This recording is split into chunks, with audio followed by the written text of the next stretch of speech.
Vamos a ver si pongo esto en marcha. A ver si... Bueno... ¡Uy, el golpe mágico! ¡Eh!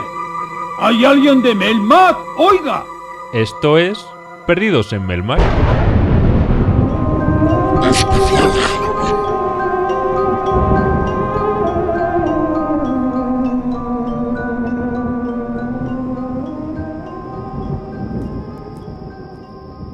Y por eso pienso que nosotros también deberíamos realizar la fotosíntesis. No sé, pensadlo. Pues ahora que lo dices, tiene sentido.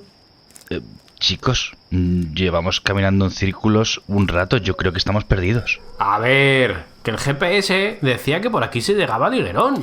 Pues tenemos dos opciones. Seguir andando como pollos sin cabeza con el frío que hace o pararnos a descansar. Voto descanso. Y yo... Venga, pues paramos. Voy a encender una hoguera, porque si tengo que esperar a que lo hagáis vosotros... Venga, hombre, no seas llorica.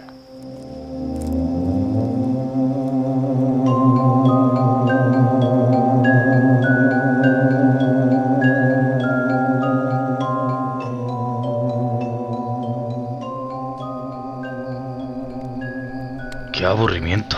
¿Sabéis lo que puede molar? ¿Hacer un análisis de la ecología del lugar? Me voy a arrepentir de esto, pero... contar historias de miedo. Aunque luego no voy a poder dormir. Venga, no seas cagón, empiezo yo. Casualmente llevo en la mochila un libro de Edgar Allan Poe. Os voy a leer un relato. El gato negro. Voy a hacer como en la serie esta de Antena 3 de miedo que echaban. Que cogían un polvo y lo echaban a la hoguera. Y empezaba la historia. Pues venga, voy a hacer lo mismo. No espero, ni remotamente, que se conceda el menor crédito a la extraña, aunque familiar historia que voy a relatar.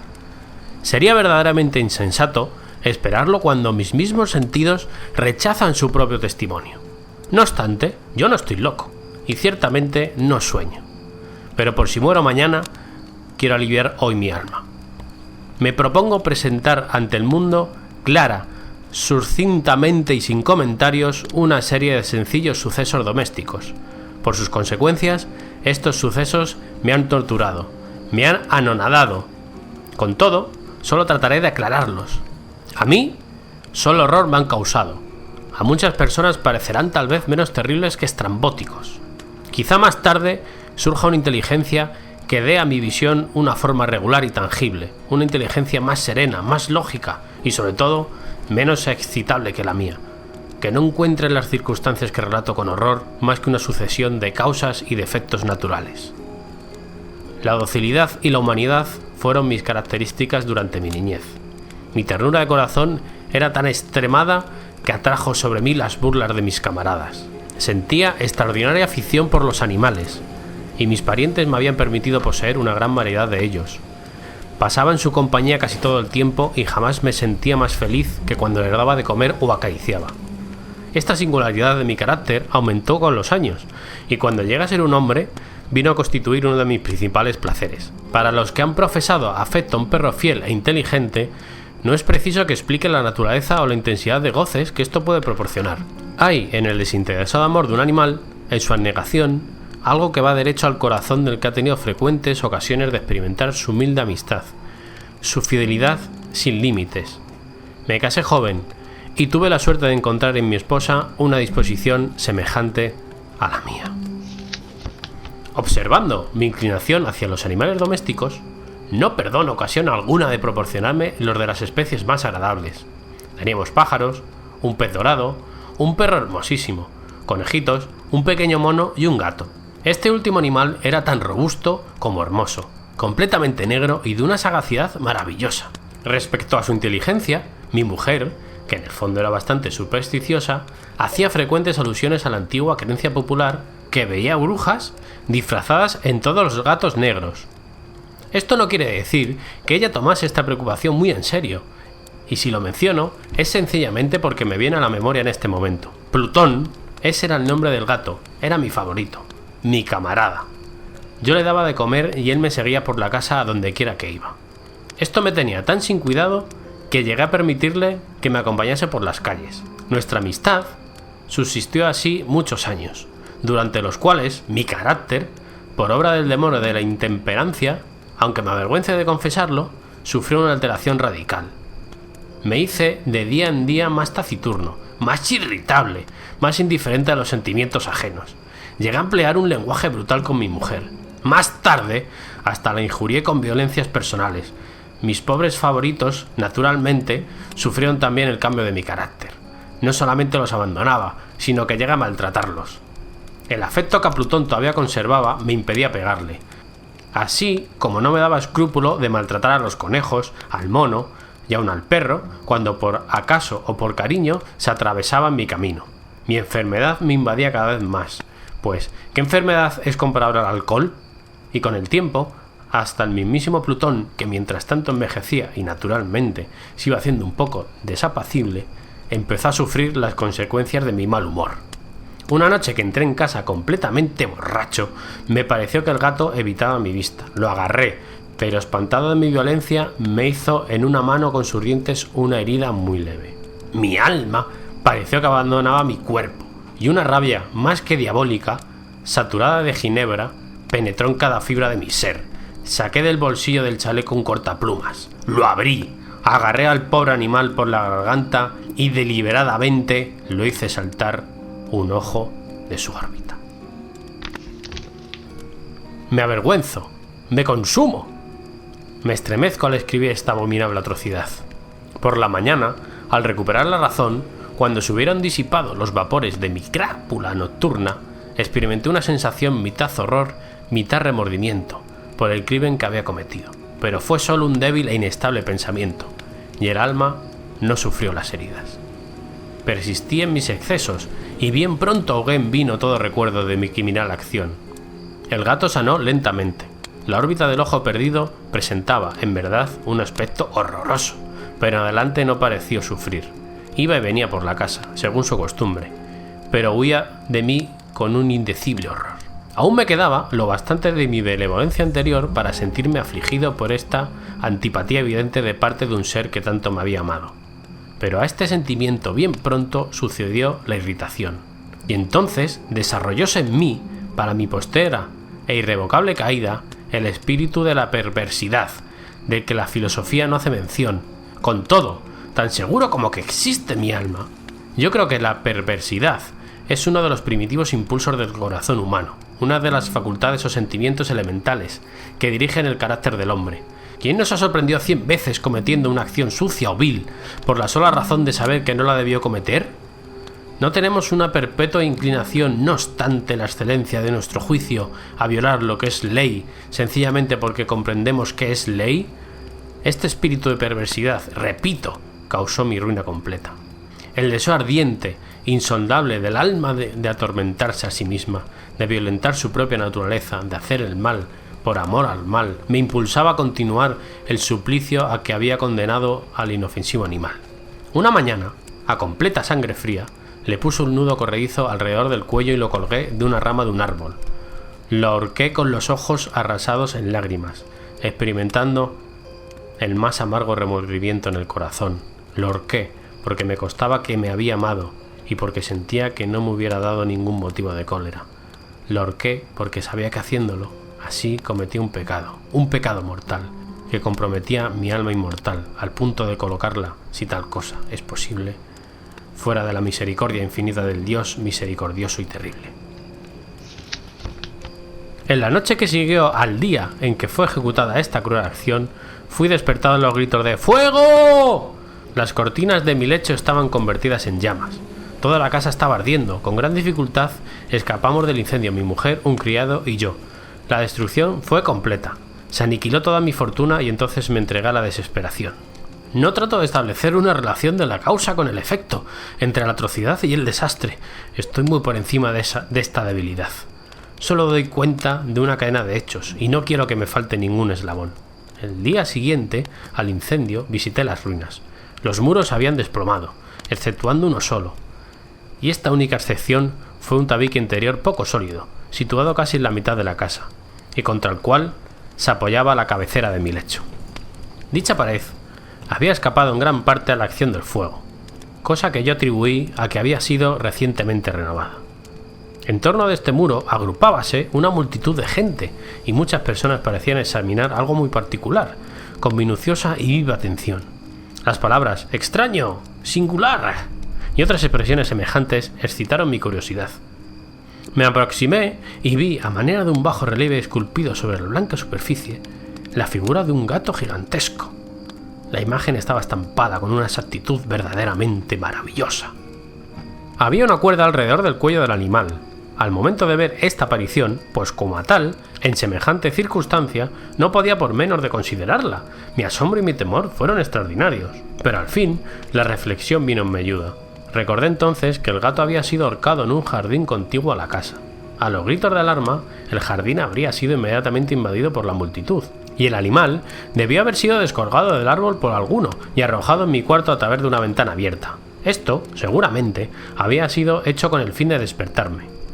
La caída de los otros muros había aplastado a la víctima de mi crueldad en el yeso recientemente extendido. La cal de este muro, combinada con las llamas y el amoníaco desprendido del cadáver, habían formado la imagen, tal como yo la veía. Merced a este artificio logré satisfacer muy pronto a mi razón, mas no pude hacerlo tan rápidamente con mi conciencia, porque el suceso, sorprendentemente, que acabo de relatar, grabóse en mi imaginación de una manera profunda. Presentaba la forma de un objeto que me estremezco solo al nombrarlo, y esto era lo que sobre todo me hacía mirar al monstruo con horror y repugnancia, y me habría impulsado a librarme de él, ni me hubiera atrevido. La imagen de una cosa horrible y siniestra, la imagen de la horca. ¡Oh! Lúgubre y terrible aparato, instrumento del horror y del crimen, de la agonía y de la muerte. Y heme aquí, convertido en un miserable, más allá de la miseria de la humanidad. Un animal inmundo, cuyo hermano yo había con desprecio destruido, una bestia bruta creando para mí, hombre formado a imagen del Altísimo, un tan grande e intolerable infortunio. Desde entonces no volví a disfrutar de reposo, ni de día, ni de noche. Durante el día el animal no me dejaba ni un momento, y por la noche, a cada instante, cuando despertaba de mi sueño, lleno de angustia inexplicable, sentía el tibio aliento de la alimaña sobre mi rostro y su enorme peso, encarnación de una pesadilla que no podía sacudir, posado eternamente sobre mi corazón. Tales tormentos influyeron lo bastante para que lo poco de bueno que quedaba en mí desapareciera. Vinieron a ser mis íntimas preocupaciones los más sombríos y malvados pensamientos. La tristeza de mi carácter habitual se acrecentó hasta odiar todas las cosas y a toda la humanidad. Y no obstante, mi mujer no se quejaba nunca. ¡Ay! Ella era de ordinario el blanco de mis iras, la más paciente víctima de mis repentinas, frecuentes e indomables explosiones de una cólera a la cual me abandonaba ciegamente. Ocurrió que un día que me acompañaba para un quehacer doméstico al sótano del viejo edificio, el gato me seguía por la pendiente escalera, y en ese momento me exasperó hasta la demencia. Enarbolé el hacha, y olvidando en mi furor el temor pueril que hasta entonces contuviera mi mano, asesté al animal un golpe que habría sido mortal si lo hubiese alcanzado como deseaba, pero el golpe fue evitado por la mano de mi mujer. Su intervención me produjo una rabia más que diabólica. Desembaracé mi brazo del obstáculo y le hundí el hacha en el cráneo, y sucumbió instantáneamente, sin exhalar un solo gemido, mi desdichada mujer. Consumado este horrible asesinato, traté de esconder el cuerpo. Juzgué que no podía hacerlo desaparecer de la casa, ni de día ni de noche, sin correr el riesgo de ser observado por los vecinos. Numerosos proyectos cruzaron por mi mente. Pensé primero en dividir el cadáver en pequeños trozos y destruirlos por medio del fuego. Discurrí luego cavar una fosa en el suelo del sótano. Pensé más tarde arrojarlo al pozo del patio, después meterlo en un cajón, como mercancía, en la forma acostumbrada, y encargar a un mandadero que lo llevase fuera de la casa. Finalmente, me detuve ante una idea que consideré la mejor de todas. Resolví emparedarlo en el sótano, como se dice que los monjes de la Edad Media emparedaban a sus víctimas. En efecto, el sótano parecía muy adecuado para semejante operación. Los muros estaban construidos muy a la ligera y recientemente habían sido cubiertos, en toda su extensión, de una capa de mezcla que la humedad había impedido que se endureciese. Por otra parte, en una de las paredes había un hueco, que era una falsa chimenea o especie de hogar, que había sido enjabelgado como el resto del sótano. Supuse que me sería fácil quitar los ladrillos de este sitio, introducir el cuerpo y colocarlos de nuevo de manera que ningún ojo humano pudiera sospechar lo que allí se ocultaba. No salió fallido mi cálculo. Con ayuda de una palanqueta quité con bastante facilidad los ladrillos y, habiendo colocado cuidadosamente el cuerpo contra el muro interior, lo sostuve en esta posición hasta que hube reconstruido sin gran trabajo toda la obra de fábrica. Habiendo adquirido cal y arena, con todas las precauciones imaginables, preparé un revoque que no se diferenciaba del antiguo y cubrí con él escrupulosamente el nuevo tabique. El muro no presentaba la más ligera señal de renovación. Hice desaparecer los escombros con el más prolijo esmero y expurgué el suelo, por decirlo así. Miré triunfalmente en torno mío y me dije: aquí lo menos mi trabajo no ha sido perdido. Lo primero que acudió a mi pensamiento fue buscar al gato, causa de tan desgracia, pues al fin había resuelto darle muerte. De haberle encontrado en aquel momento, su destino estaba decidido. Pero, alarmado, el sagaz animal por la violencia de mi reciente acción no osaba presentarse ante mí en mi actual estado de ánimo. Sería tarea imposible describir o imaginar la profunda, la feliz sensación de consuelo que la ausencia del detestable animal produjo en mi corazón. No apareció en toda la noche y por primera vez desde su entrada en mi casa logré dormir con un sueño profundo y sosegado. Sí, dormí, como un patriarca. Transcurrieron el segundo y el tercer día, sin que volviera mi verdugo. De nuevo, respiré como hombre libre. El monstruo, en su terror, había abandonado para siempre aquellos lugares. Me parecía que no lo volvería a ver. Mi dicha era inmensa. El remordimiento de mi tenebrosa acción no me inquietaba mucho. Instruyóse una especie de sumaria que fue sobreseída al instante. La indagación practicada no dio el menor resultado. Habían pasado 4 días después del asesinato cuando una porción de agentes de policía se presentaron inopinadamente en casa y se procedió de nuevo a una investigación. Como tenía plena confianza en la permeabilidad del escondrijo, no experimenté zozobra. Los funcionarios me obligaron a acompañarlos en el registro, que fue minucioso en extremo. Por último, y por tercera o cuarta vez, descendieron al sótano. Mi corazón latía regularmente, como el de un hombre que confía en su inocencia. Recorrí de un extremo al otro al sótano, crucé mis brazos sobre mi pecho y me paseé afectando tranquilidad de un lado para otro. La justicia estaba plenamente satisfecha y se preparaba a marchar. Era tanta la alegría de mi corazón que no podía contenerla. Me abrasaba el deseo de decir algo, aunque no fuese más que una palabra en señal de triunfo, y hacer indubitable la convicción acerca de mi inocencia. «Señores», dije al fin, cuando la gente subía a la escalera, «estoy satisfecho de haber desvanecido vuestras sospechas. Deseo a todos buena salud y un poco más de cortesía. Y de paso, caballeros, vean aquí una casa singularmente bien construida». En mi ardente deseo de decir alguna cosa, apenas sabía lo que hablaba. Yo puedo asegurar que esta es una casa admirablemente hecha. Esos muros. ¿Van ustedes a marcharse, señores? Estas paredes están fabricadas sólidamente. Y entonces, con una audacia frenética, golpeé fuertemente con el bastón que tenía en la mano, precisamente sobre la pared del tabique, detrás del cual estaba el cadáver de la esposa de mi corazón. ¡Ah! Que al menos Dios me proteja y me libre de las garras del demonio. No se había extinguido aún el eco de mis golpes cuando una voz surgió del fondo de la tumba, un quejido primero, débil y entrecortado, como el sollozo de un niño, y que aumentó después de intensidad hasta convertirse en un grito prolongado, sonoro y continuo, anormal y antihumano, un aullido, un alarido a la vez de espanto y de triunfo, como solamente puede salir del infierno, como horrible armonía que brotase a la vez de las gargantas de los condenados en sus torturas y de los demonios regocijándose en sus padecimientos. Relatar mi estupor sería insensato. Sentí agotarse mis fuerzas y caí tambaleándome contra la pared opuesta. Durante un instante, los agentes, que estaban ya en la escalera, quedaron paralizados por el terror. Un momento después, una decena de brazos vigorosos caían demoledores sobre el muro, que vino a tierra enseguida. El cadáver, ya bastante descompuesto y cubierto de sangre cuajada, apareció rígido ante la vista de los espectadores.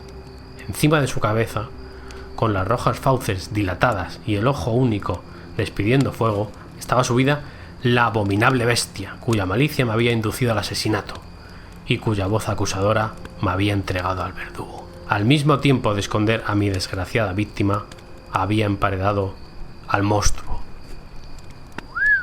Y por eso lo mejor hubiera sido comerse al gato. Yo también me sé una historia. La leí en internet. A ver si la cuento bien. Voy a hacer eso del polvo cacho que hubo en la hoguera. Se llama la pulsera negra. Thomas era un joven médico que trabajaba de interno en un frío hospital de Dakota del Norte. Su vocación y sus ganas de salvar vidas eran el único motivo por el que no caía rendido de cansancio en unas interminables guardias que podía prolongarse hasta 36 horas y que le dejaban exhausto. Aquella noche había sido especialmente dura. El servicio de urgencias no tuvo ni un respiro, y Thomas había tenido que encargarse por primera vez de una paciente sin el respaldo de otro doctor.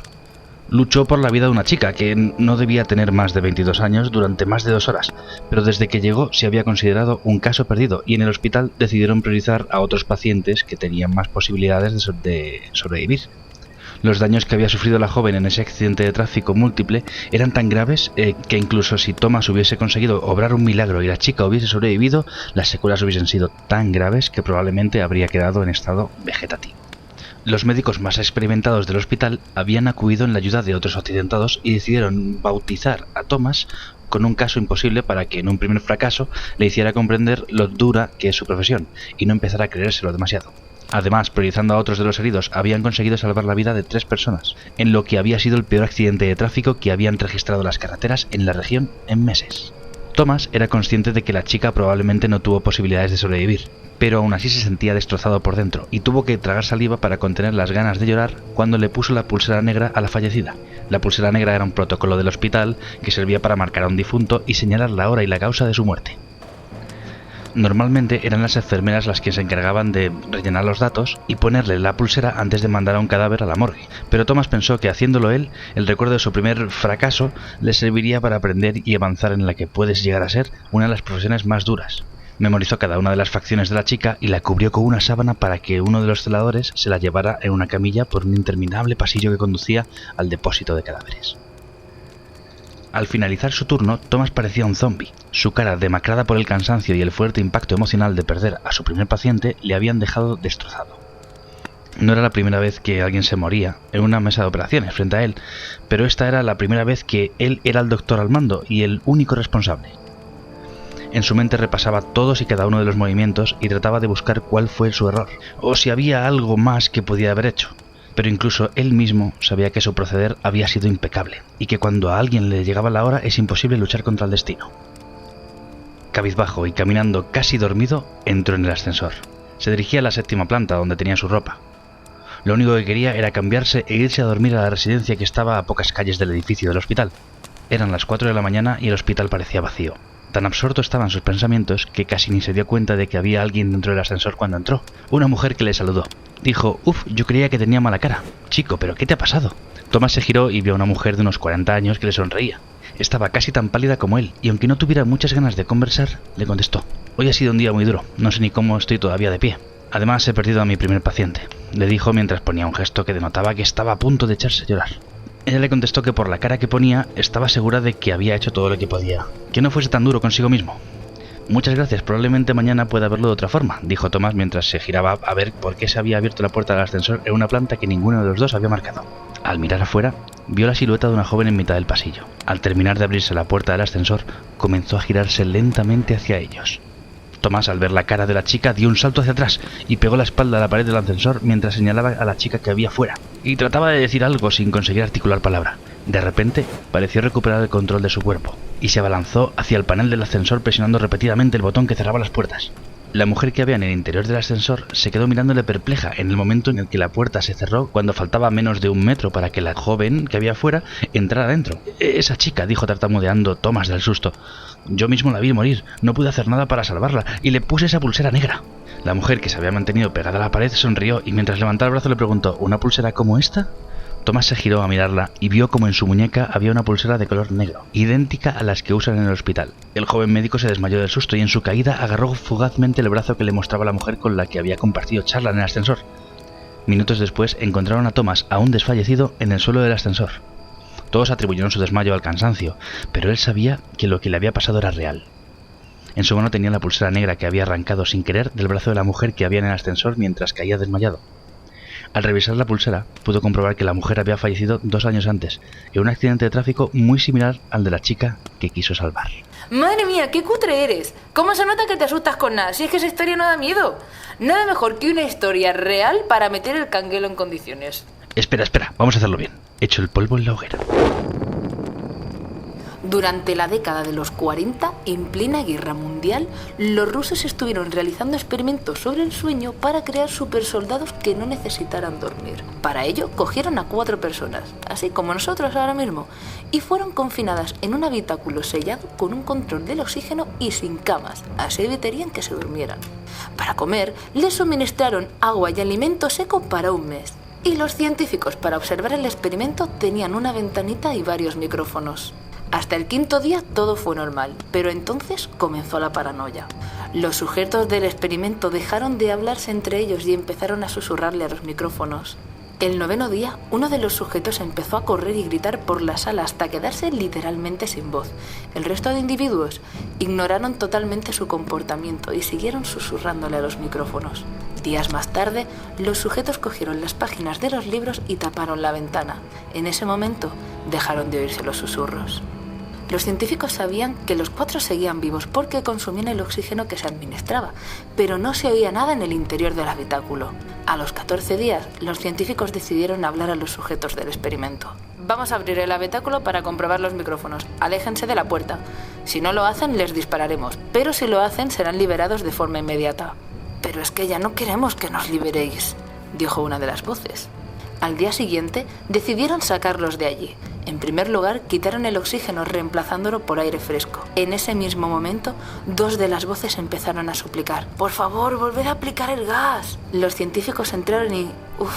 la escena que allí encontraron ya os digo que no la olvidarán nunca. Solo quedaban 3 de los 4 sujetos con vida y las raciones de comida a partir del 6.º día estaban intactas. Había trozos de carne de los sujetos obstruyendo el sumidero de la habitación, lo que había provocado una acumulación de sangre en el suelo. Los 3 supervivientes tenían grandes porciones de carne arrancada y por la forma de las heridas era obvio que ellos mismos se habían arrancado la piel con sus propias manos.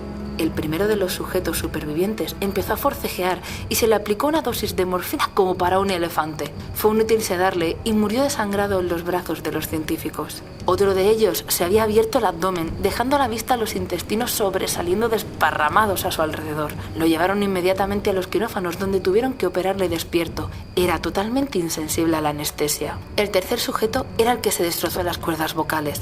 Era incapaz de hablar, pero también opuso resistencia a ser operado para curar sus heridas. Una vez acabadas las operaciones, los científicos les preguntaron: «¿Pero por qué necesitáis el gas?». «Necesitamos permanecer despiertos», respondió uno de ellos. Una vez estables, devolvieron a los sujetos al habitáculo y uno de los científicos se sentó con ellos. «¿Qué os ha pasado? ¿Ya lo has olvidado? Somos la locura que se esconde dentro de todos vosotros, rogando en todo momento de ser liberada. Somos de lo que te escondes cada noche en el interior de tu cama, lo que te persigue en los pasillos oscuros. Nos debilitáis cada noche con vuestras horas de sueño, impidiéndonos salir». El científico lo miró fijamente y finalmente le disparó. Así que ya sabéis, chicos, dormid bien esta noche. A tomar por culo. Ya no duermo. Cualquier cosa os asusta, pero el verdadero miedo viene del sacrificio. Y decidme, ¿qué estaríais dispuestos a sacrificar por amor? Era un lunes, como tantos otros. Cuenta a la rutina, a los madrugones y a la soledad. Santiago, Santi para los amigos, tenía una vida monótona y solitaria. Como casi todo el mundo. Solo un par de amigos, Kibou y James, lo arrancaban de su tediosa rutina diaria. «Ay», suspiraba él, «lo que daría por encontrar una chica que me quisiera de verdad, que lo diera todo por mí, y solo quisiera estar conmigo y con nadie más. Daría lo que fuera». Ese era su mayor anhelo, tener un alma gemela con la que compartir peli y manta. Sus amigos eran geniales, pero no podían estar con él en casa siempre. Y además, no es lo mismo el amor que se procesa entre unos amigos y una pareja. Y precisamente de esa diferencia de amor era de lo que hablaban Santi y sus amigos un fin de semana mientras tomaban algo por ahí. «Lo que tienes que hacer es ser más marchoso y tener menos vergüenza», le decía Kibou. «Así lograrás ligarte una pibita este fin de, Santi. Tú ni puto caso a este, Santi. Si quieres una buena relación, tienes que ser gentil, cariñoso y sincero con las chicas. Ir poco a poco y ganarte su afecto, le aconsejaba James. Lo he probado todo, chicos. Parece que no tendré una novia en la vida. Soy vergonzoso y además no soy ningún Adonis. Lo único que me quedaría es venderle mi alma al diablo. Rieron los tres y continuaron bebiendo juntos hasta que llegó la hora de volver a casa. En su camino solitario, nuestro amigo Santiago tropezó con alguien en una esquina. «Cuánto lo siento, perdona. Puede que me haya excedido con las bebidas espirituosas mientras estaba con mis amigos». «No pasa nada, iba despistada», respondió la chica del encontronazo con Santi. «Me llamo Cristina, encantada». Charlaron un poco más, y él la acompañó a casa para que no se tropezara con nadie más. Se dieron los números de teléfono y quedaron en llamarse. Pasaron unos cuantos días, y la relación entre Santi y Cristina avanzaba muy rápido. Pronto empezaron a dormir uno en la casa del otro, pero algo no acababa de encajar del todo. James y Kibou empezaron a llamar a Santi, y este no les cogía el teléfono. Ponía excusa para quedar con ellos y pasaba todo su tiempo con Cristina, su nuevo amor. Harto de tener que andar detrás de Santi, Kibou decidió ir a casa de Cristina para hablar directamente con ella y pedirle que no fuera tan posesiva con su amigo. «Pasa», dijo ella desde dentro de la casa después de que él llamara al timbre. «¡Está abierto!», gritó desde el fondo del pasillo. Kibou entró en el piso, que estaba medio a oscuras, y con voz decidida preguntó: «¿Dónde estás, Chris?» «Al fondo del pasillo, en la habitación de invitados», respondió ella. Cuando el joven entró en aquel cuarto, se quedó perplejo. Animales muertos y crucifijos dados la vuelta colgaban de las paredes, y ella, de rodillas dentro de un pentagrama, sujetaba un libro negro frente a un pequeño caldero, el cual tenía un líquido viscoso que aún humeaba. «Siéntate y ponte cómodo», dijo ella, mientras la puerta se cerraba de golpe detrás de él. «Creo que has venido a darme un ultimátum sobre la relación que tengo con mi amor». Kibou solo pudo hacer un amago de tragar saliva, y antes de poder haberlo terminado, Cristina levantó la mano y un cuchillo que había junto al caldero se elevó en el aire y voló raudo a la garganta del joven, clavándose hasta la tráquea y haciéndole ahogar en su propia sangre. 2 días pasaron y James se encontraba con Santi. «¿Has visto a Kibou? Hace 2 días que no sé nada de él, y no me responde ni por teléfono, ni WhatsApp, ni nada». «Pues la verdad es que no», respondió Santi.